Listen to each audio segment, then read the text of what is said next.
अस्सलाम वालेकुम, welcome back to my YouTube channel. I hope you fine doing well. चैनल में न्यू है, चैनल को सब्सक्राइब करें ताकि जितने भी वीडियोस की अपडेट्स है वो आपको सबसे पहले मिलती रहे। और आपको रूब्रिक के हवाले से, सेल्फ असेसमेंट के हवाले से, लेसन प्लान के हवाले से जो कुछ पूछना हो, जो कुछ अपडेट चाहिए वो मेरे चैनल में मिल जाएंगी। अच्छा, आज का हमारा टॉपिक है rubric of the national professional standard of teachers in Pakistan. तो आज हम बात करेंगे रूब्रिक के हवाले से कि रूब्रिक की शीट को किस तरह फिल करनी है, रूब्रिक में क्या क्या होगा, रूब्रिक को किस तरह एडिशन करते हैं, रूब्रिक के किस तरह परसेंटेज निकालते हैं। तो आ जाते हैं हम रूब्रिक की तरफ। तो हमारा पहला जो पेज होता है वो कुछ इस तरह का दिखता है, ठीक है। अच्छा, इस पेज में करना क्या होता है? रूब्रिक के पेज में हमारे कुछ सब लेवल्स दिए हुए होते हैं, level 1, level 2, level 3 and level 4, ठीक है। ये लेवल जो है कॉग्निटिव डोमेन के मुताबिक ही हो रहा होता है, ठीक है। अच्छा, ये जो लेवल है, ये स्टैंडर्ड्स जो दिए हुए हैं सब्जेक्ट मैटर नॉलेज, नंबर 1 पे नज़र आ रहा होगा आपको, ये रहा स्टैंडर्ड 1 सब्जेक्ट मैटर नॉलेज। हमने देखा था सेल्फ असेसमेंट में सब्जेक्ट मैटर नॉलेज कहाँ से पढ़ाए जाते हैं, हम अपनी उसकी टेक्स्ट बुक के मुताबिक पढ़ाते हैं। तो लेवल 1 में आपने बताना है और आपने टिक करना है कि आपने इस सब्जेक्ट्स को कितनी मतलब कि कितने आपने टेक्स्ट बुक से उस लेसन प्लान को पढ़ाया है, कितना अपने पास से पढ़ाया है, कितना कंटेंट से पढ़ाया है, कितना नेशनल कैरिकुलम से पढ़ाया है। तो यहाँ पर लिखा हुआ है source of the lesson content. Lesson plan जब आपने बनाया था तो उसका सोर्स मतलब रिसोर्सेज आपने कहाँ से ली थी, कहाँ से सब्जेक्ट लिया, कहाँ से उसकी टॉपिक्स सेलेक्ट किया, कहाँ से लेसन प्लान बनाने का आपने सोचा कि कौन सी क्लास का बनाना है, और अगर कौन सी क्लास का अगर बना भी रहे हैं तो उसमें से टॉपिक आपने कहाँ से सिलेक्ट किया। ऑब्वियसली आपने टेक्स्ट बुक यूज़ किया, ठीक है। तो आपने पहले पढ़ना लेवल 1 क्या है, teachers content using the text book. आप क्योंकि स्टूडेंट टीचर हैं और इंशाल्लाह कि आप टीचर बन जाएंगे, तो टीचर ने जो कंटेंट यूज़ किया है वो टेक्स्ट बुक से किया है या नहीं, as the sole source of subjects matter knowledge in the classroom. बिल्कुल। तो आपने जितने भी लेसन प्लान आपने यूज़ किए होंगे, लाइक 10 आपका पहला जो थर्ड सेमेस्टर का जो था लेसन, आप जो देख रहे हैं lesson plan and teaching practice में जो गए थे, तो आपके शुरू में 10 लेसन प्लान होने थे, ठीक है। ये 20 वाला है, ये हमारा आगे वाला है, लेकिन मैं आपको बता रही हूँ। तो अगर आपने सारे ही लेसन प्लान टेक्स्ट बुक के कंटेंट से बनाया है तो 10 के 10 टिक आपने यहाँ लगानी है, ठीक है। यहाँ पे 10 की 10 टिक यहाँ पे लगा देनी है और इस वाले को खाली रखना है। दूसरा लेवल क्या कहता है? दूसरा लेवल जो है वो कह रहा है teacher content using the national curriculum. Teacher ने यूजिंग करिकुलम यूज़ किया as a guide along with the textbook, और टेक्स्ट बुक से गाइड भी ली, ठीक है। और अगर ली है तो आपने टिक लगाना है। उसके बाद कह रहे हैं in addition use on experiences and understanding to enhance knowledge या लेसन। पहले में लिखा होता है आपने टेक्स्ट बुक यूज़ की है और टेक्स्ट बुक के साथ जो कंटेंट नॉलेज जो सब्जेक्ट मैटर नॉलेज है वो आपका क्लासरूम के टेक्स्ट बुक से ही लिया गया है, उस मिस ने वहीं से बनाया लेसन। अगर आपने वहीं से बनाया तो इसमें 10 के 10 टिक लगाना है यहाँ पे एक लाइन से। और आपने कुछ कुछ लेसन में मतलब 1 2 3 लेसन में आपने इस तरह पढ़ाया है और बाकी जो लेसन प्लान है वो आपने इस तरह पढ़ाया है। लाइक अपने करिकुलम भी यूज़ किया है, आपने टेक्स्ट बुक भी यूज़ किया है, और आपने जो है अपने ऑन एक्सपीरियंस, लाइक आपने इंटरमीडिएट किया हुआ होता है, और अगर 2.5 वाले हैं ये 4 साल जो है 4 ईयर वालों के लिए है, और 2.5 वालों ने अगर किया है तो वो मास्टर करके जा रहे होंगे तो उनका ज़्यादा एक्सपीरियंस होगा, ठीक है। तो वो ऑन एक्सपीरियंस के भी मतलब कि उनका जो अपना एक्सपीरियंस होगा वो भी शेयर कर रहे होंगे, अपनी अंडरस्टैंडिंग जो क्लियर होगी वही बच्चों को बता रहे होंगे। तो वो भी आप लोग यहाँ पर, अगर आपका उस सब्जेक्ट्स में लाइक अगर मेडिकल वाला है तो साइंस के कॉन्सेप्ट क्लियर होंगे, तो वो बुक के साथ साथ अपने एक्सपीरियंस एंड कॉन्सेप्ट क्लियर वाला भी बच्चों को समझा रहे होंगे, ओके। तो ये था। तो आपने हमारा जो कराची यूनिवर्सिटी का है उसमें 1 और 2 लेवल में ही टिक लगा सकते हैं। अगर आप थर्ड में लगाएंगे तो आप रीज़न बताएंगे कि आपने ऐसा कैसे किया। थर्ड में क्या है? Teachers content using the national curriculum, ठीक है। टीचर ने कंटेंट यूजिंग करिकुलम कर लिया, ठीक है। As a guide along with the textbook, ये भी किया। In addition use on knowledge experience and understanding and seeks other readily available source and information for teaching and learning of subject matter.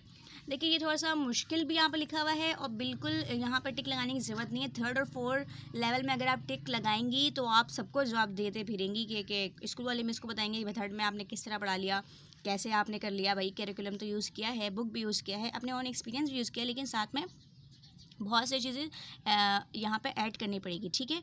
तो third और fourth क्या है, teachers content using the national curriculum as a guide along with the textbook and addition uses on knowledge, experience and understanding and seeks other readily available source of information for teaching and learning of subjects in a way to new concept radiation and the third level international level नहीं। Fourth क्या कह रहा है, international level में।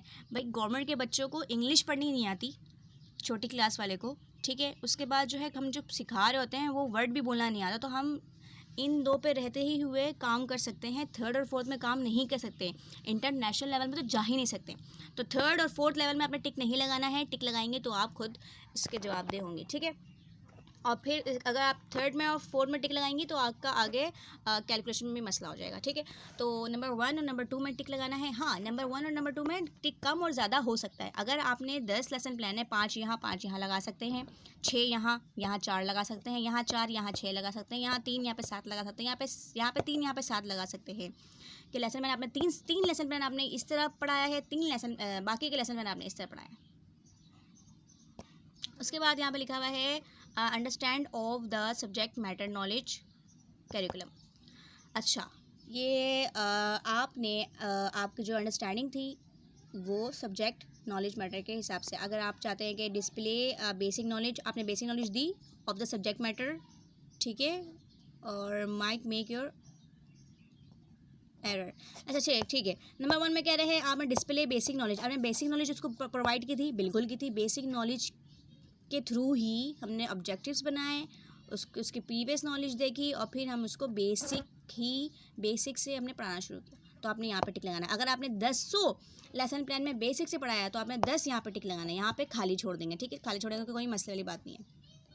उसके बाद लिखा हुआ है display a good knowledge of the basic concept and theories of the subject matter, route understand connection between the connect and its applications to everyday life।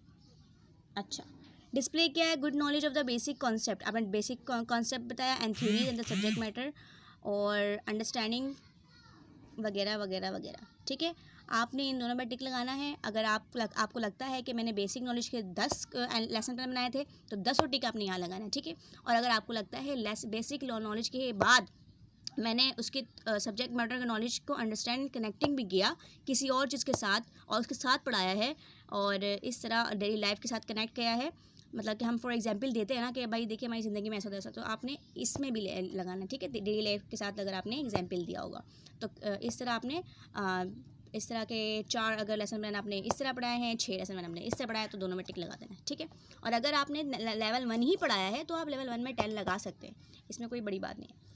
अच्छा, यहाँ पर थर्ड है teaching strategies and pedagogy employed. अच्छा, teaching किस तरह की भाई आपने, कौन से स्ट्रैटेजीज, कौन से मेथड्स, टेक्निक्स और अप्रोचेस यूज़ किया। तो टीचर्स कंटेंट यूजिंग पैनरिक, पता नहीं यहाँ पर तो सही से लिखा हुआ भी नहीं आ रहा, टीचिंग मेथड, ठीक है, without planning for children misconcept about the subject matter. अच्छा, क्योंकि स्टूडेंट को मिसकॉन्सेप्ट था, क्लियर नहीं था कॉन्सेप्ट, तो हमने टीचिंग कंटेंट यूजिंग क्या किया, टीचिंग मेथड्स यूज़ किए हैं, प्लानिंग्स चिल्ड्रन मिसकॉन्सेप्ट का, ठीक है, अबाउट उसके मुताबिक तो हमने प्लानिंग की, हमने टीचिंग मेथड्स यूज़ किए, बहुत सारे स्ट्रैटेजीज़ लगाए गए, इसमें कौन से मेथड यूज़ होंगे, इसमें कौन से मेथड होंगे, अगर ये मेथड मैंने यूज़ किया तो उसको किस तरह पढ़ाया जाएगा। बहुत क्रिटिकल टाइम था जब हम यहाँ प्रैक्टिकम जब लेसन प्लानिंग कर रहे थे। तो अगर आपने 10 लेसन प्लान या 15 लेसन प्लान या 20 लेसन प्लान आपने सारे content using of method teaching method use किया तो आप यहाँ पर 10 टिक लगा सकते। दूसरा है teachers content and things about subject specific teaching techniques is developing a journal ideas of possible misconception that children may have about the subject and has strayed to reflect on how to explain how to lesson plan या plan lesson differently to current misconception, ठीक है। आपने जो है उसको content के मुताबिक आपकी सोच, आपके सब्जेक्ट स्पेसिफिक थे, आपने जिस तरह पढ़ाया है, डेवलप की है, जिस तरह आपने उसको पढ़ाया है जिस तरह आपने उसके आइडियाज़, उसके जनरल स्पेसिफिक आइडियाज़ और मिसकॉन्सेप्शन को क्लियर किया है, इस तरह आपने टिक लगाना है, ठीक है। थर्ड भी देख लेते हैं। थर्ड क्या कह रहा है, teaching content using variety of subject specific techniques. हमने वैरायटी तो नहीं यूज़ किया ना, हमने एक ही यूज़ किया है। लेसन में लेक्चर मेथड दिया होता है, या फिर अगर डिमॉन्स्ट्रेशन मेथड है या सोशल इंट्रैक्शन वगैरह वगैरह। स्पट है। उसके बाद है develop lesson using the new subject specific teaching planning for misconceptions and the application for material for children. Third for में करना ही नहीं है, बहुत लेवल हायर लेवल में जा रहा है। देखिए हायर लेवल अभी बिल्कुल भी टिकने नहीं लगाना, क्योंकि हम जब बच्चों को पढ़ा रहे होते हैं तो वो हॉट्स एंड लॉट्स देख के पढ़ा रहे हैं, ठीक है। प्राइमरी को पढ़ा रहे हैं तो हम लॉट्स देखेंगे, सेकेंडरी को पढ़ाएंगे तो हम हॉट्स देखेंगे, ठीक है। तो फर्स्ट लेवल 1, लेवल 2 में टिक लगाना है। फोर्थ वन है activating the children knowledge teacher content without specially building on seeking our children's prior knowledge of the new content. बिल्कुल प्रायर नॉलेज ही के बेस पे हम न्यू कंटेंट को पढ़ा रहे होते हैं, तो उसमें टिक लगाना है, ठीक है। जितने ज़्यादा टिक हो सके इस वाले में लगा दें, और अगर होता है कि आपने नहीं पढ़ाया तो आप इसमें टिक लगाएंगे। Teacher content with the awareness that children might have knowledge about the topic and include questions that corner to their prior knowledge and experiences, ठीक है। अवेयरनेस भी फैलाई आपने कंटेंट के साथ साथ अवेयरनेस दी बच्चों को, उसके बाद नॉलेज प्रोवाइड किया, टॉपिक के क्वेश्चंस वगैरह करवाए हैं, उसको कनेक्ट किया है पुरानी नॉलेज के साथ, तो आप ये दोनों में टिक लगा सकते हैं। नेक्स्ट है हमारा दूसरा है human growth and development. Human growth and development में भी इस तरह ही लेवल 1 लेवल 2 में आपने लगाना है, ठीक है।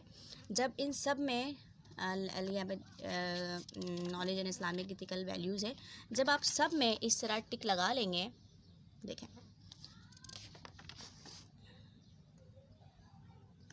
सब में आपने इस तरह टिक लगा लेना है कंप्लीटली, ठीक है। फिर आपने करना क्या है मैं बताती हूँ, बस ठीक है। जब आप सब में इस तरह टिक लगा लेंगे तो आपने करना ये है कि सबसे हायर मतलब जिस लेवल में आपने ज़्यादा टिक लगाया है, देखिए अभी मेरे इन दोनों में से कौन से लेवल में ज़्यादा टिक लगी हुई नज़र आ रही है, नंबर 2 में, इस वाली रो में, ठीक है। इस वाली रो में नंबर 2 में नज़र आ रही है, ठीक है। इसमें 3 है और इसमें कितने हैं 1 2 3 4 5 6 7 8 9 10 11 12 13 14 15 16 17 18। तो सबसे ज़्यादा लेवल 2 में है, तो मैं यहाँ पे लिख दूँगी लेवल 2, ठीक है। अब देखिए नेक्स्ट वाले में इसमें सबसे ज़्यादा किस में लेवल 1 में, तो मैं यहाँ पे लिख दूँगी 1। इसमें काउंट करते हैं 1 2 3 4 5 6 7 8 1 2 3 4 5 6 7 8 9 10 11 12 13, तो मैं 2 लिख दूँगी। यहाँ पे फिर देखते हैं 1 2 3 4 5 6 7 8 1 2 3 4 5 6 7 8 9 10 11 12 13, इसको मैं 2 लिख दूँगी। इसी तरीके से सब रूब्रिक के सारे पेजेस में इस तरह करना है कि इसमें देखना है कि कौन सा ज़्यादा है कौन सा कम है, ठीक है। जो जिस लेवल में ज़्यादा टिक लगी हुई होंगी वही लेवल आपने यहाँ लिखना है, ठीक है। हाँ इस तरह हो सकता है कि अगर आपने दोनों ही लेवल में सेम टिक लगा लिया कि यहाँ पे 5 यहाँ पे 5 यहाँ पे 5 यहाँ पे 5, तो आपने देखना है कि लेवल कौन सा है, जो ज़्यादा बड़ा लेवल होगा आपने वही लेवल लिखना है, ठीक है। लेवल 2 लिखना है। अगर आपने यहाँ पे 5 लगाया यहाँ 5 लगाया है तो आपने लेवल 2 वाला, क्योंकि लेवल 2 बड़ा है इसलिए लेवल 2 ही लिखना पड़ेगा। अब क्या करना होगा, सारे पेजेस को इस तरह कर लेना है और यहाँ पे लास्ट में लिख देना है, ठीक है। ये लिख देना है, इस तरह लिखेंगे और इस तरह लिख देंगे, ठीक है। इस तरह लिखेंगे 2 2, ठीक है। ये 2। अच्छा जी, हमने देख लिया कि 2 और 1 और 2 2 हम किस तरह निकालते हैं कि जिसमें ज़्यादा टिक होती है, जिस लेवल में ज़्यादा टिक लगा हुआ होगा हमने वही लिखना होता है, ठीक है। अगर ज़्यादा टिक 1 में है तो 1 लिखेंगे, ज़्यादा टिक जो है 2 लेवल में है 2 लेवल में 2 लिखेंगे, 1 है तो 1 लिखेंगे, 2 1। अब क्या करना होगा, अब इन सबको क्या करना होगा, हमारे पास कितने लेवल के कितने बॉक्स है 1 2 3 4, ठीक है। 4 है तो हम क्या करेंगे यहाँ पे 4 लिख देंगे नीचे, और ऊपर 7 कहाँ से आया तो 2 3 4 5 6 7, यहाँ से जो टिक वाले जो रो में से हम जैसे रो लेंगे कि जो ज़्यादा लेवल वाले रोज़ होंगे वो हम यहाँ जो लिखेंगे उसको फिर हम ऐड कर लेंगे। ऐड करने के बाद यहाँ पे 4 से डिवाइड कर लेंगे। 4 से डिवाइड करने के बाद जो वैल्यूज़ आएगी हमें वो लिखनी होती है। 1.75 इसी तरीके से यहाँ पे 4 है, 1 2 3, यहाँ पे 3 है, 1 2 3। तो हम क्या करेंगे, यहाँ पे हम 3 से करेंगे, ठीक है। 3 ऊपर 5 है, 2 2 1 5, 5 डिवाइड बाई 3 तो 1.6 आ रहा है। यहाँ पे फिर 1 है तो हम क्या करेंगे 2 1/2 आ जाएगा। यहाँ पे हमारे पास 1 2 3 है, 1 लेवल 1 रो 3 रो 4 1 2 3 रोज़ हैं और 2 2 2 4 2 6 डिवाइड बाई 3, ठीक है। इसी तरह 1 और 2 है और यहाँ पे लेवल देखें 2 2 और 2 2 4 डिवाइडेड बाय 2। इसको निगलेक्ट करें, इसको मत देखें, ये वाला है 4 डिवाइडेड बाय 2 तो ये आ जाएगा 1.5 है, 0.5। इसके बाद यहाँ पे भी इस तरीके से होगा 1 रो 2 3 4 रोज़ है तो 2 2 4 2 6 7 डिवाइड बाई 4। अब यहाँ पे देखते हैं 1 2 3 4 5 रोज़ है, ठीक है। 5 रोज़ हैं और यहाँ पे 2 3 4 5 6 7 4 डिवाइड बाई 7। सारे स्टैंडर्ड के हमने इस तरह कैलकुलेशन कर लेनी है, 1 और 2, ठीक है। तो आपने 3 और यहाँ पे 2 आएगा डिवाइड, ठीक है। 4 नहीं होगा, यहाँ पे 2 आएगा क्योंकि यहाँ पे रोज़ 2 हैं, ओके। अब यहाँ पे क्या लिखा हुआ है, यहाँ पे 1 2 3 रोज़ है तो डिवाइड बाय 3 और 2 2 4 और ये 2 6 डिवाइड बाय 3। तो ये आंसर जो भी आएगा आपने किस तरह कहाँ लिखना है, ठीक है। अब आपने लिखना है फाइनल सेल्फ असेसमेंट, ठीक है। अब यहाँ पे क्या नाम लिखना है अपने इब्राहिम अली भाई जो भी स्कूल है, उसके बाद कोऑपरेटिंग टीचर जाएंगी साथ में, वो आपने वो नाम लिखना है और साथ में जो मिस जाएंगी वो लिखना है। और ग्रेड 5 ही था, ग्रेड 5 पढ़ाएंगे, ठीक है। ग्रेड 7 भी हो सकता है, ग्रेड 8 भी हो सकता है, ठीक है। उसके बाद हमने जो अभी हमने सेल्फ असेसमेंट देखा था कि फर्स्ट स्टैंडर्ड में कौन, सेकेंड स्टैंडर्ड में कौन से हमने किस टेक्निक से पढ़ाया है, कौन सी बुक यूज़ की है, क्वेश्चन आंसरिंग की है, किस तरह ग्रीडिंग की, सोशल इंटरेक्शन किस तरह किया हमने, मेथड लेक्चर मेथड कौन सा यूज़ इस्तेमाल किया, स्टोरी टेलिंग किया, डेमोन्स्ट्रेशन मेथड यूज़ किया है या कंडक्टिव मेथड, जो भी इंडक्टिव डिडक्टिव मेथड लिखा हुआ है, ठीक है। जो भी आपने यूज़ किया वो आपने लिखना है। और यहाँ पे स्टैंडर्ड असेसमेंट किस तरह पढ़ाया है, आपने किस तरह पढ़ाया है एक्चुअली में वो लिखना है, ठीक है। वो लिख दिया यहाँ पर फाइनल सेल्फ असेसमेंट में। उसके बाद यहाँ पे लिखा हुआ है page number in development portfolio. अच्छा, कितने पोर्टफोलियो मतलब कितने लेसन प्लान आपने पढ़ाया, 1 to 21 या 1 to 10, तो आपने 1 to 10 लिखना है, ठीक है। और 1 to 15 है तो 1 to 15 लिखना है। अभी हमारा 1 to 21 था तो 1 to 21 लिखना है। उसके बाद लिखा level of self assessment bye student teacher. Number 1 में आपने क्या नंबर 1 क्या है, स्टैंडर्ड 1 सब्जेक्ट मैटर नॉलेज, तो आपने जाना है लेवल 1 पे। ये रहा नंबर 1 सब्जेक्ट मैटर नॉलेज का पेज नंबर में लास्ट में क्या एडिशन आई है, हमने जो इसका एडिशन करके 1 2 3 4 से डिवाइड किया, जो डिवाइड करने के बाद जो वैल्यू आ रही है वो हमें यहाँ लिखनी होती है, 1.75। अच्छा, नेक्स्ट है हमारे पास standard 2 human growth and development, question answer के जरिए पढ़ाया है। लेसन प्लान कितने हैं, 1 to 10 या 1 to 21। अब इसको क्या करना है, हमें जाना है, ये लेवल 1 था, अब ये लेवल 2 है। लेवल 2 में हमारे क्या आई है, एडिशन देख लेते हैं। हमारी एडिशन आई है 3 डिवाइड बाई 5 डिवाइड बाई 3, तो जो आंसर आया है हमें वो लिख देना है 1.6, ठीक है। अब ग्रीटिंग में क्या है, 3 knowledge of Islamic values social life skills. 3 में क्या आया है तो हम देख लेते हैं, ये है नॉलेज ऑफ में आया है 1/2 तो 2 आया है, ठीक है। 2 आंसर क्या आया, 2। इस तरह हम सारे वहाँ से देख के यहाँ पे सारी नंबरिंग कर देंगे यहाँ पे, सही है। यहाँ पे नंबरिंग, यहाँ पे नंबरिंग, यहाँ पे नंबरिंग, यहाँ पे नंबरिंग, जो हमने ऐड करा है डिवाइड किया है वो वाली नंबरिंग, ठीक है। इस तरह हमने सारा कर देना है। यहाँ पे सेल्फ असेसमेंट की जो हमने लिखा है वो लिखनी है, सेल्फ असेसमेंट में जो फिल किया है, ठीक है। मोबाइल यूज़ किया है, लैपटॉप यूज़ किया है, वो लिखना है। ऑडियो वॉइस के लिए यूज़ किया है कोई स्पीकर वगैरह, वो लिखना है यहाँ पर। उसके बाद हमने उर्दू ज़्यादातर पढ़ाई है, तो उर्दू। इंग्लिश में भी कुछ बच्चों को परेशानी थी क्योंकि इंग्लिश पढ़नी नहीं आती थी, तो हमने वहाँ भी उर्दू इस्तेमाल किया है, ठीक है। तो हमने लिख देना है उर्दू। उसके बाद यहाँ पर जो एडिशन हमने किए थे सारे वो आ जाएंगे। अब क्या होगा, अब आपने टोटल करना है। टोटल क्या करना है, आपने टोटल करना है ये सारी वैल्यूज़ 2, 2, 4, 1.5, 2, 1.8, इन सारी वैल्यूज़ को जमा करना है। 1.75, 2, 2, 1.6, 1.75, इनको जब हम जमा करेंगे, ऐड करेंगे, level of self assessment bye student teacher को जमा करेंगे, एडिशन करने के बाद जो टोटल नंबर आएगा वो हमें 18.4 आ जाएगा। अब इस 18.4 को हम परसेंटेज निकालेंगे। अब परसेंटेज किस तरह निकालते हैं, तो परसेंटेज हम इस तरह निकालते हैं, ये इसकी परसेंटेज है, ठीक है। अच्छा, किस तरह परसेंटेज निकालते हैं, 10। अब हमने 10 क्यों लिखा भाई, 10 लेवल से हमने स्टैंडर्ड्स 10 है हमारे पास, 10 स्टैंडर्ड डिवाइडेड मल्टीप्लाई बाय 2। अब 2 कहाँ से आ रहा है, 2 हमारे आ रहे हैं लेवल्स, हमारे हायर लेवल्स 2 थे ना, हायर लेवल्स 3 में तो लगाया ही नहीं है हमने, 3, 4 तो है ही नहीं, तो हमारे सबसे हायर लेवल 2 है।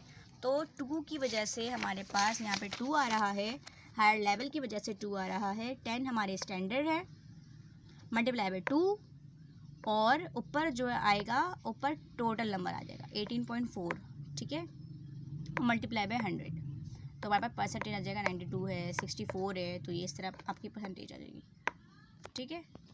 ओके, आई होप आप सबको फाइनल सेल्फ असेसमेंट समझ आई होगी और रूब्रिक भी समझ में आ गया होगा। अगर कुछ समझ में नहीं आया तो आप मुझे कमेंट करके पूछ सकते हैं और मुझे बताइएगा ज़रूर कि वीडियो कैसी बनी, और मेरी वीडियो को मेरे यूट्यूब चैनल को सब्सक्राइब करें जितना ज़्यादा हो सके, और शेयर भी करें, ठीक है। और कुछ समझ नहीं आया मुझे कमेंट करके बताएं कि क्या यहाँ पे कैसे क्या होगा, कुछ समझ में नहीं आया होगा, ठीक है। अच्छा, लास्ट हमारा जो था ना सेल्फ असेसमेंट, इसकी वीडियो मैं नेक्स्ट पार्ट बना दूंगी। Thank you so much for video watching my video and sharing and comment and subscribe right now.